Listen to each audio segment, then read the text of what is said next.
আপনি তো একেবারে শুরুতেই বিতর্কে, আপনি তো চেয়ার নিয়ে বিতর্কে, হঠাৎ চেয়ার নিয়ে টানাটানি কেন? আইসি চেয়ার সঙ্গে ভিলুর চেয়ার, কেন এরকম পরিস্থিতি তৈরি হচ্ছে?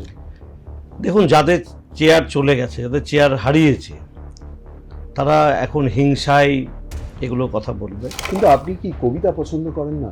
আপনি এপাং ওপাং ঝপাং সেই কবিতা আপনি বন্ধ করে অবশ্যই। দিচ্ছেন। কবিতা অবশ্যই পছন্দ করি। আমাদের সময়ে সিলেবাসেও ছিল না এপাং ওপাং ঝপাং। এটা কবিতা না কমেডি না ঠাকুমার ঝুলির গল্প, এটা নিয়ে সিদ্ধান্ত নেওয়া মুশকিল। তো সেই ধরনের পুস্তক কোনো লাইব্রেরিতে থাকলে সেখান থেকে আমার মনে হয় না জ্ঞানের কোনো বিকাশ ঘটবে। সেই জনকল্যাণ শিবিরের ভিজিটে গিয়ে সাগরপাড়া থানায় আমি গেছি। আমি সেই নতুন চেয়ারে টাওয়াল দিয়েছিল, সেখানে বসে সেখান থেকে তৈরি হলো বিতর্ক। আমি আইসির চেয়ারে বসেছি বা ওসির চেয়ারে বসেছি, ওটা হাস্যকর একটা বিষয়। সুতরাং এই চেয়ার নিয়ে বিতর্কটা শুধুমাত্র একটাই কারণে, হিংসা।